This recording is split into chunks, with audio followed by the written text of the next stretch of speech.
I joined the Navy when I was 19 years old. I checked on board USS George Washington when I was 21. I imagined for myself a long and decorated career, just like those I'd seen in the movies. It's the only reference I had, after all. There was a long, solid while I imagined my time in the Navy transitioning into a new life at a 3-letter agency with a secret code name and a backstory that I would tell my family and friends. This ship shaped me in many ways. As a young sailor, I made lifelong friends and gained countless mentors. A few I am still in touch with today. I would go on to give only 12 years of service to our nation, despite my big plans to retire. And while my life didn't turn out anything like the Hollywood cinema-induced pipe dream I imagined, I have realized along the way, through each and every voyage, over every hill and through every valley, to faraway lands and experiencing both the best of times and the most heartbreaking, I have been on a journey exactly where I was meant to be, each step along the way. I'm 40 now and living far away from the glamorous dreams of my younger self, but couldn't be more thankful for the life with my family, in the forest, on a little farm, in the mountains of rural South Carolina. I wasn't sure what to do with myself when I got here. It was the first time I've been in a place that I was far away from things and people. So I prayed, over and over again, "Show me, Lord, what I'm supposed to do." And it turns out, I'm supposed to sew quilts. The former IS-1 Brandi Gutierrez, now Master Chief retired, was one of those mentors I spoke of earlier. She asked me to make a quilt to gift her son for his 21st birthday, highlighting her 28 years of naval service. She wrote me a real nice note explaining had her son not been willing to share his mama with the Navy, she wouldn't have been willing to share her service with so many others.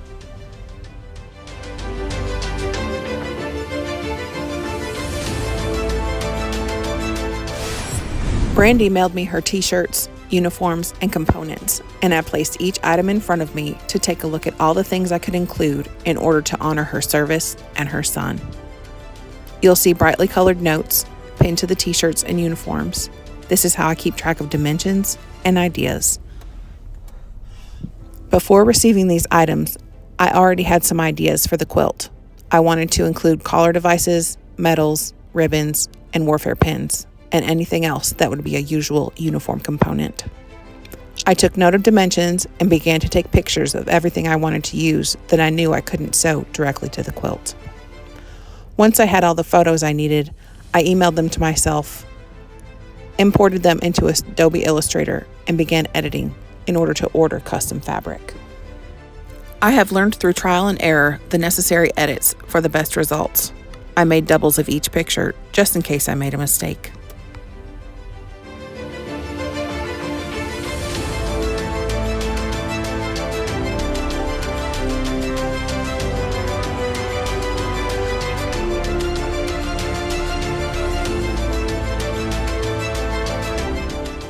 I placed my order for custom fabric and would wait for it to arrive in the mail and do everything I could until it came.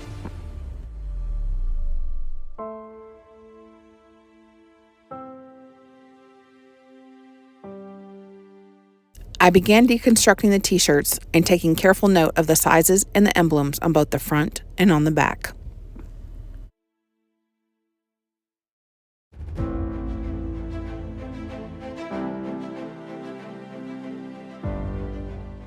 I ironed stabilizer to the back of each shirt to ensure it will keep their shape and sew together easily.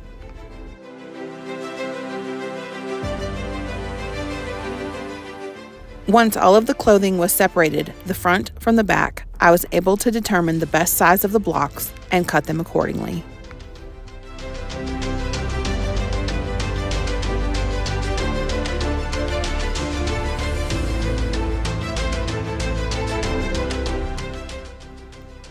I went through and took note of how many blocks of each size that I had and wrote it down. Keeping track of the size of these blocks is essential to sewing my quilt. I found myself needing to take a deep breath before I tackled deconstructing this dress blue jacket, but I remembered I'm not defacing this jacket. I'm simply repurposing. Previously, I got a scolding from my long-arm quilter for bringing her a quilt with a shirt too thick to go under her machine.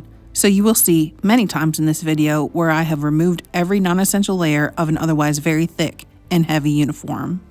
Up until this point, I had done all I could do without my sewing machine, as my prize machine was in the shop getting its annual cleaning. I brought out my old machine in order to sew together this neck tab to the collar to simply be able to move forward.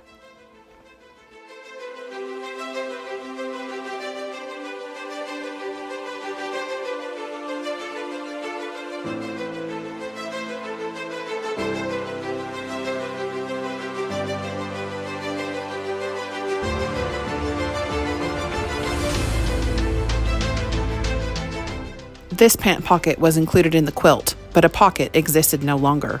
I would remove the pocket itself and every bit of extra fabric to minimize bulk, leaving only the front face.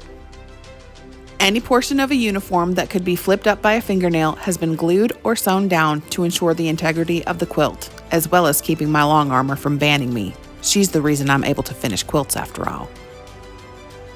This khaki shirt would turn out to not only be my favorite block, but my favorite block of any quilt that I have ever made.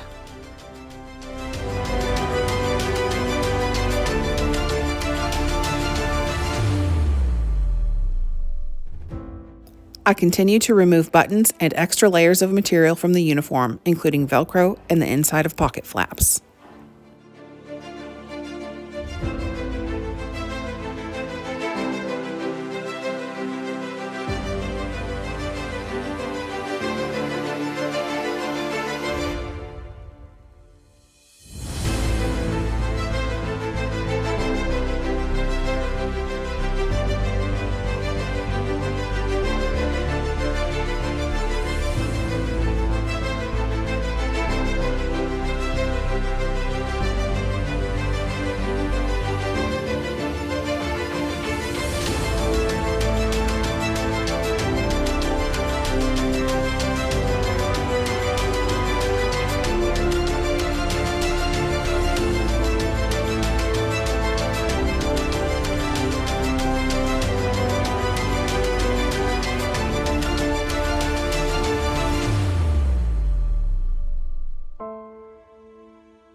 Brandi sent 11 covers, 8 of which were ball caps. These things are built tough, but the bills and lining had to be taken apart, so I worked at it. I was finally at a place where I could begin to draw the layout of my quilt, but quilt math doesn't come together in an instant, so this was just the beginning of many drawings I would do to arrange my block placement.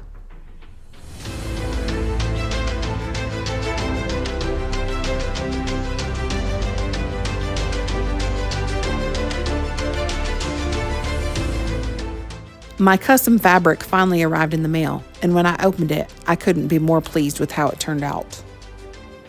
I cut out the pieces from the custom fabric of the collar devices, warfare pins, medals, and ribbons. Unfortunately, camera placement made you miss the dollop of fray check I had on my hand. After cutting out the pieces of fabric, I ran the edges through the fray check and glued them down to the uniform.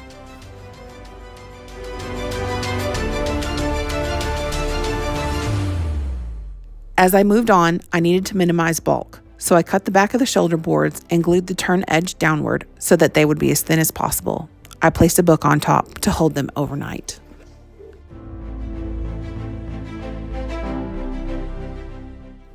I finally got my sewing machine back from its annual cleaning. I began to sew uniforms. I sewed down pockets, collars, patches, and anything else that could be secured.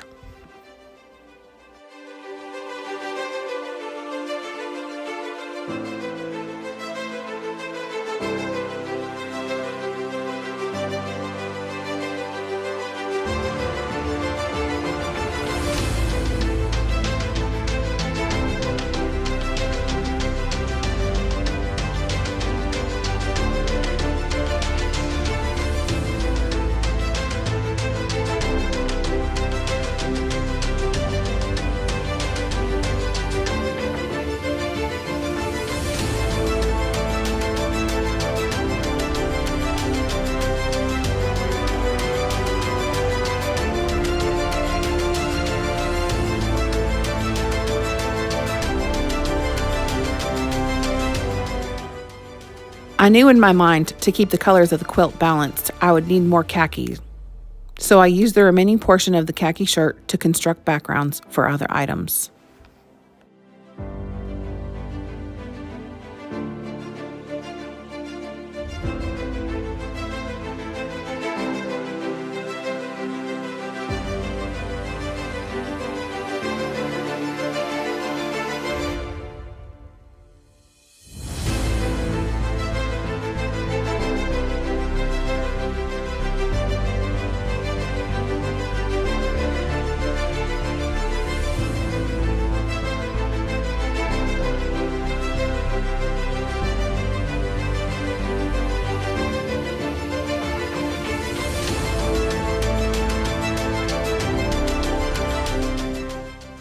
It was finally time to cut the dress blues block.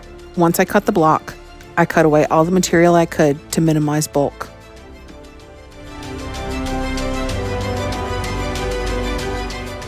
Boy, was there a lot of bulk.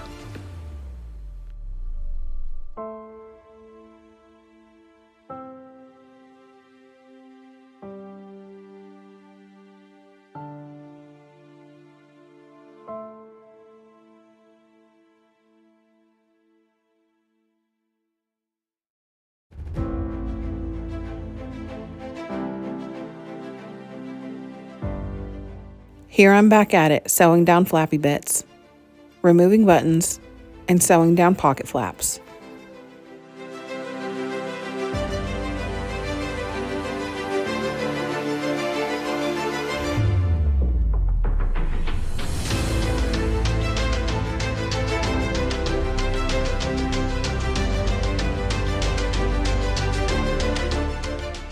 I treated the ball caps like patches and applique. I put them on a background and made them a little more interesting to look at.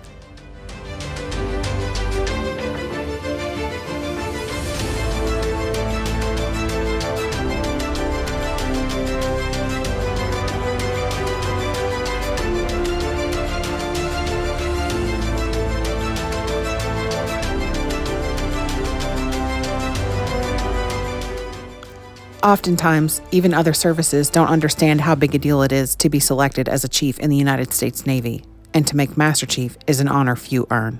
It was important to me to incorporate her rating badge and hash marks, so I used a whole sleeve.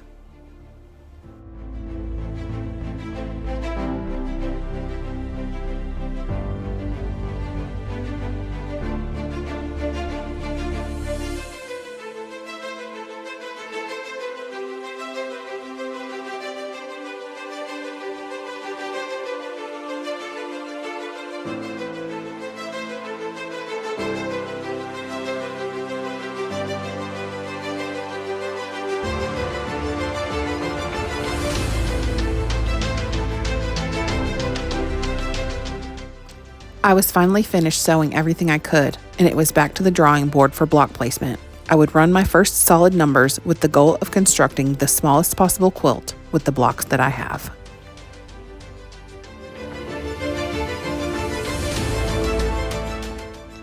I referred to my final drawing as to where to place my blocks, and I laid out the design of the quilt to have my first look.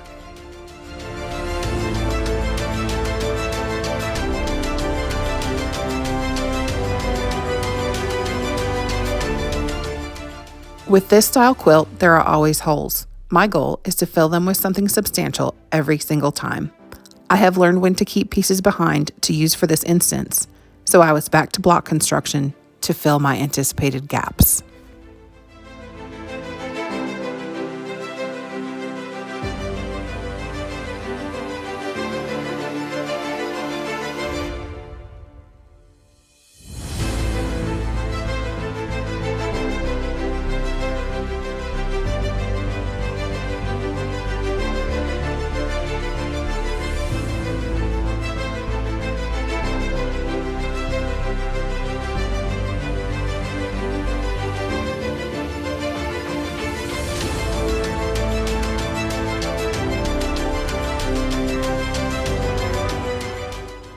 Oftentimes, items that I use to fill in gaps are not in perfect condition, so you'll see here that I have repaired the previously disassembled ball cap patches to make them pristine.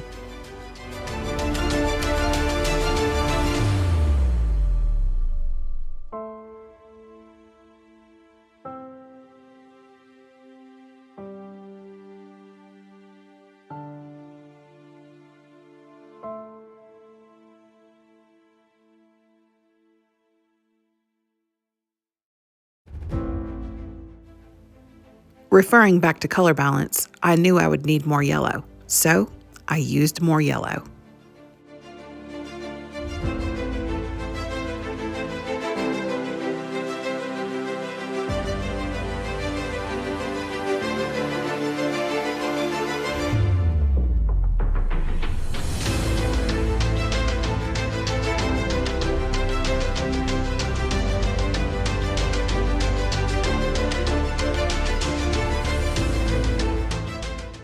I continued to construct blocks to fill in each gap and use as many of the items that Brandi sent me as I could.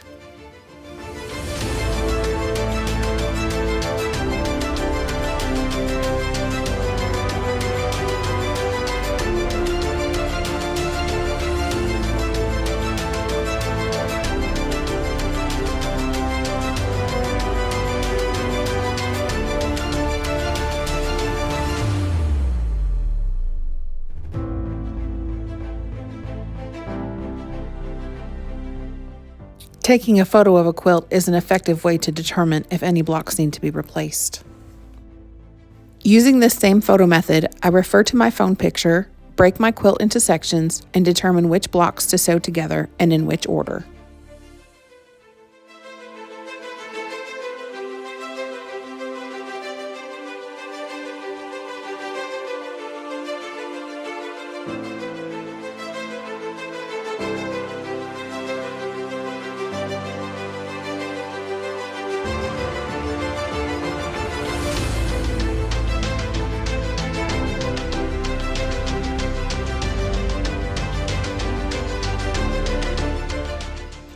Each block is carefully lined up to ensure it all fits together just so.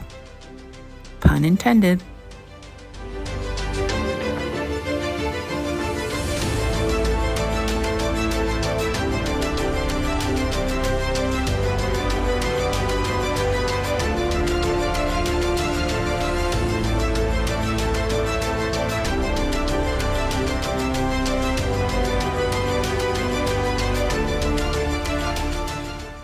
It takes a long time for this to come together.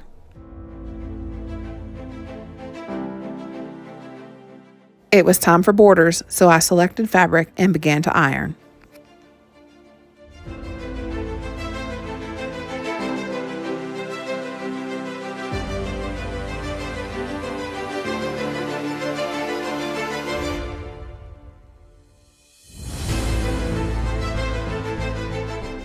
I'd sew together strips to construct all 3 layers of borders. Normally, I would attach each border directly to the quilt. But this time, I knew that it would be too heavy, and I didn't want to move it.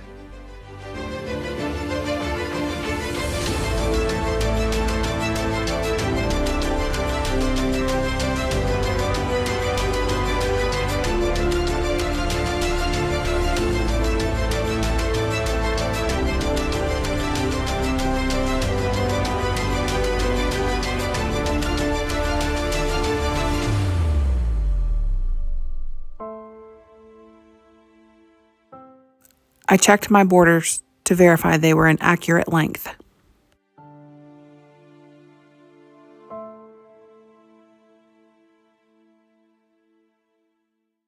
I attached my borders to all 4 sides to prepare for sewing.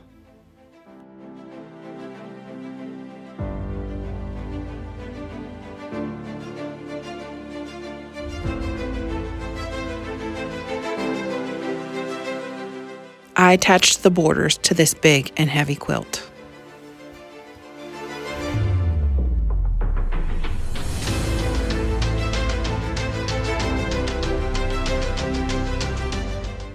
Unfortunately, my iron got in the way of my camera, so I couldn't show you my miters, but they were beautiful. Finally, the quilt top was done and the borders were attached. Whoops! I forgot to push the button for time-lapse video. But this is the backing, and I'm cutting it to size. Once the 2 pieces for the backing were cut, I would need to sew them together. Finally, the quilt top and backing were ready to go to the long arm quilter. It only took a few days for me to get this quilt back from my longarm quilter, and I need to thank them, Walker Quilt Company in Franklin, North Carolina, for not only doing a beautiful job, but for ensuring this quilt was able to be back to me in time for Jeremiah's birthday. As I finished up, I sewed buttons back onto uniforms where I had previously taken them off, and I snipped loose threads. Here, I would construct the binding as the very last step in sewing the quilt.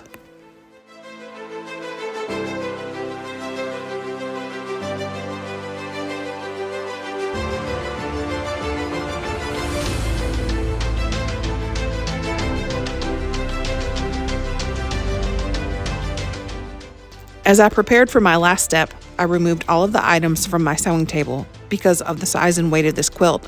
I knew it would push everything away anyway. I would attach the binding and sewing would be complete.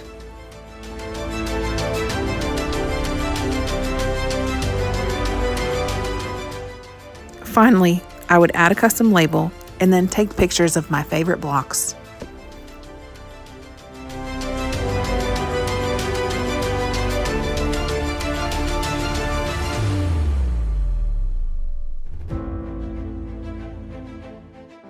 I've made dozens of quilts since I learned to sew 5 years ago, but early in my Navy career, I began collecting uniforms with the intention of making a quilt someday. I imagined it would be a Mariner's Star with black and white and blue, because that's the uniforms I had back then.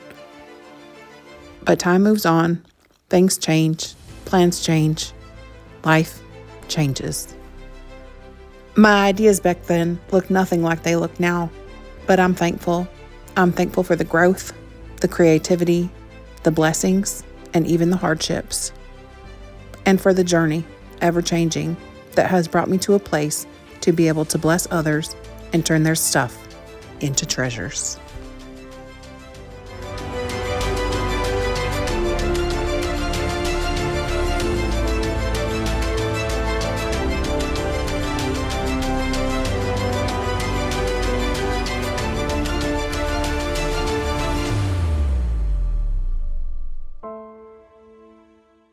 This is by far my favorite quilt, the coolest quilt, and I hope it's everything you dreamed of.